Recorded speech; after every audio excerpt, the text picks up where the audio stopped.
आज Doubtnut app download करें। Doubtnut पर अपने सभी गणित, रसायन विज्ञान, भौतिक विज्ञान और जीव विज्ञान के डाउट्स का करो सफाया। बस प्रश्न की फोटो खींचो, एक ही प्रश्न को क्रॉप करो और तुरंत वीडियो सोल्यूशन पाओ।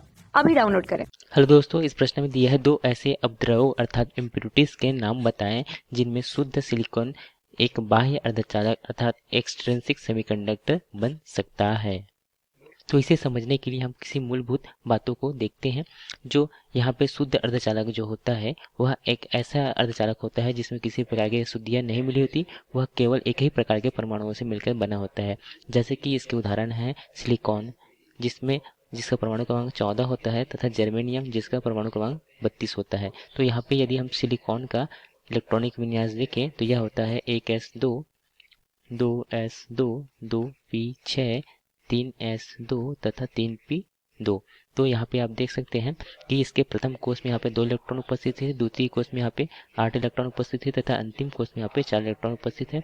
तो अंतिम कोष में यहाँ पे 4 इलेक्ट्रॉन उपस्थित है, अतः इसकी जो संयोजकता जो है हम यहाँ पे बता सकते हैं कि इसकी जो संयोजकता जो होगी वह कितनी होगी, यहाँ से धन 4 की होगी। आप इस चित्र में देख रहे हैं यहाँ पे हमने एक शुद्ध अर्धचालक बनाया है जिसमें आप देख रहे हैं कि सिलिकॉन जिसकी संयोजकता जो है धन 4 है, अर्थात इसकी संयोजकता धन 4 है, अर्थात इसके अंतिम कोष में यहाँ पे 4 इलेक्ट्रॉन उपस्थित है। जो 4 इलेक्ट्रॉन उपस्थित है वह आपस यहाँ पे जो 4 इलेक्ट्रॉन जो है वह यहाँ दूसरे 4 अलग अलग परमाणुओं से यहाँ पे देख रहे हैं कि इलेक्ट्रॉनों का साझा करके यहाँ पे सहसंयोजक बंध का निर्माण करता है। तो आप देख रहे हैं कि यहाँ पे शुद्ध अर्धचालक में यहाँ पर सभी जो है एक ही प्रकार के परमाणुओं से मिलकर बना होता है। जैसे कि यहाँ पे सभी जब हम शुद्ध अर्धचालक में ऐसी त्रिसंयोजी या पंचसंयोजी अशुद्धियाँ मिलाते हैं तो यहाँ से बाह्य अर्धचालक का निर्माण होता है। इस प्रक्रिया को हम डोपिंग कहते हैं। इस प्रकार जब हम शुद्ध अर्धचालक में त्रिसंयोजी परमाणु मिलाते हैं तो वहां से प्रकार का अर्धचालक बनता है, तथा यहाँ पे जब हम शुद्ध अर्धचालक में जब पंच संयोजी अपद्रव्य मिलाते हैं तो यहाँ से हमें n प्रकार का अर्धचालक प्राप्त होता है। तो इस प्रकार से यदि हम जो बाह्य अर्धचालक बनाना है तब हम शुद्ध अर्धचालक में त्रिसंयोजी पंच संयोजी अपद्रव्य मिलाते हैं। तो यहाँ पे हम देखते हैं कि यदि हमें p प्रकार का अर्धचालक चाहिए तो इसके लिए हम यहाँ पे जिसकी संयोजकता जो है वो धन 3 है ऐसे परमाणु मिलाते हैं, तथा जो पंच संयोजी तथा जो n प्रकार बनाने के लिए हम जो है पंच संयोजी जो अर्थात जिसकी संयोजकता जो है 5 ऐसे हम जो है अपद्रव्य मिलाते हैं। तो यहाँ पे यदि हम उदाहरण देखें तो यहाँ पे जो p प्रकार के लिए जो उदाहरण है वह है बोरॉन जिसका परमाणु क्रमांक 5 होता है, दूसरा है एल्युमिनियम जिसका परमाणु क्रमांक जो होता है वह 13 है, तथा इनेडियम जिसका परमाणु क्रमांक 49 होता है।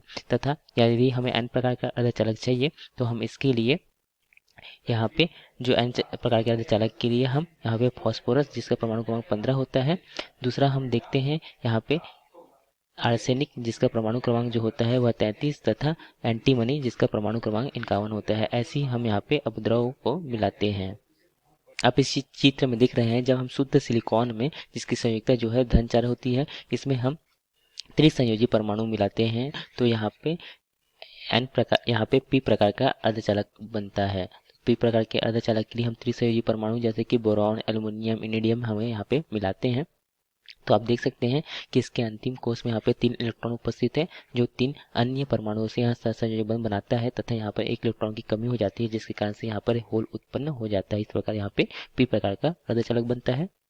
अब इस चित्र में देख रहे हैं यहाँ पर जब हम शुद्ध अर्धचालक में यहाँ पर जो पंच संयोजी परमाणु मिलाते हैं अर्थात जिसकी संयोजकता जो 5 है जैसे कि फास्फोरस आर्सेनिक तथा एंटीमनी, तब यहाँ पे आप देख सकते हैं कि इसकी जो संयोजकता 5 है अर्थात इसके अंतिम कोष में यहाँ पे 5 इलेक्ट्रॉन उपस्थित होते हैं। तो 4 जो है वह सहसंयोजक बंध में भाग लेते हैं तथा यहाँ पर 1 इलेक्ट्रॉन जो है वह अतिरिक्त होता है जो कि सहसंयोजक बंध नहीं बनाता, यह मुक्त इलेक्ट्रॉन होता है अर्थात। तो यहाँ पे इस प्रकार से यहाँ पे हम पंचसंयोजी परमाणु मिलाते हैं शुद्ध अर्धचालक में तो यहाँ से n प्रकार का अर्धचालक हमें प्राप्त होता है। तो हमने यहाँ पे जैसे प्रश्न में पूछा गया था कि शुद्ध सिलिकॉन में हम कौन कौन से अपद्रव्य मिलाएं, तो पहला हम यहाँ पे त्रिसंयोजी अपद्रव्य में हम मिलाते हैं। तो यहाँ पे त्रिसंयोजी अपद्रव्य मिलाने से यहाँ पे हमें p प्रकार का अर्धचालक बनता है। इसके लिए हमें बोरॉन एल्युमिनियम तथा इनेडियम मिलाते हैं, तथा दूसरा हमें पंचसंयोजी परमाणु जब मिलाते हैं जिससे n प्रकार का अर्धचालक बनता है, इसके लिए हम फास्फोरस आर्सेनिक तथा एंटीमनी मिलाते हैं। धन्यवाद। कक्षा 6 से 12वीं से लेकर नीट, IIT, JEE वो एडवांस के लेवल तक 1 करोड़ से ज्यादा छात्रों का भरोसा।